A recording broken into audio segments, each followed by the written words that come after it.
అందరికీ నమస్తే.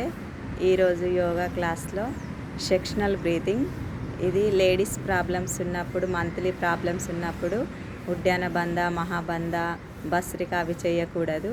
ఇది చేసుకోవాలి. ఇది హైపర్ టెన్షన్, హార్ట్ ప్రాబ్లమ్స్ ఉండే వాళ్ళకు మంచిని ప్రాణాయామ. చూడండి, 2 చేతులు చిన్ముద్ర. శ్వాస పీల్చుకుంటూ మీ పొట్ట భాగాన్ని ఉబ్బించాలి. శ్వాస వదులుతూ మీ పొట్టను లోపలికి అనాలి. శ్వాసక్రియ అనేది మీ పొట్ట వరకు రావాలి. ఇప్పుడు చిన్మయ ముద్ర. ఇప్పుడు ఓన్లీ శ్వాస అనేది హృదయ కండరాల దగ్గరికి రావాలి, కిందికి రాకూడదు, పొట్టదంక రాకూడదు. మీ హృదయ కండరాలను ఉప్పించాలి. శ్వాస వదులుతూ మీ హృదయ కండరాలను లోపలికి అనాలి. ఇప్పుడు ఆది ముద్ర. ఇప్పుడు శ్వాస అనేది భుజాల వరకే రావాలి, హృదయ కండరాలకు రావద్దు, పొట్టదంక రావద్దు, ఓన్లీ భుజాల వరకే. శ్వాస పీల్చుకుంటూ మీ భుజాలను పైకనాలి. శ్వాస వదులుతూ మీ భుజాలను కిందికి అనాలి. ఇప్పుడు అలా శ్వాసక్రియ అనేది పొట్టదంక రాకూడదు, ఓన్లీ భుజాల వరకే ఉండాలి. ఇప్పుడు బ్రహ్మ ముద్ర. ఇప్పుడు ఫుల్ యోగి బ్రీతింగ్.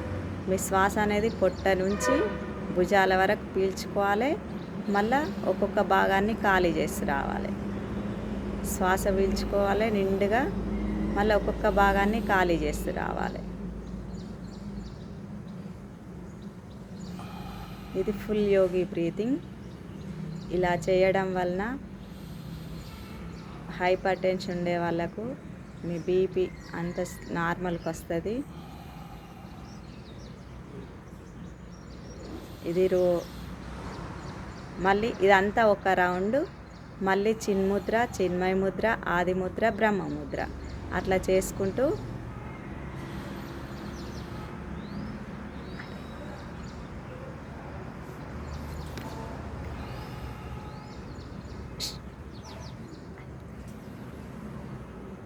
ఇదంతా ఒక రౌండు. ఇట్లా ఒక 5 రౌండ్లు చేసుకోవచ్చు. మీ ఆరోగ్యం కూడా ఎంతో చాలా బాగుంటుంది. లోపల నర్వ్ సిస్టమ్ కూడా స్టిమ్యులేట్ అయ్యి ఎంతో ఉత్తేజాన్ని పొందుతాయి. అందరికీ గుడ్ మార్నింగ్. అందరూ చూసి చేయండి, నిత్యం యోగా చేయండి, ఆరోగ్యంగా ఉండండి.